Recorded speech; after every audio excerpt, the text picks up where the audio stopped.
आज काकांनी त्यांचं स्वप्न पूर्ण केलं कसं, तर चला पुढे सांगते तुम्हाला. हाय, मी स्वाती. छोट्याशा मिनी ब्लॉगमध्ये स्वागत आहे. आज वास्तुशांतीची पूजा होती.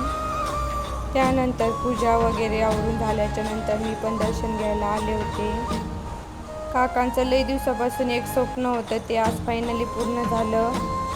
काकांनी त्यांनी बांधलेलं घराचं फायनल रिझल्ट दाखवते, चला पुढे.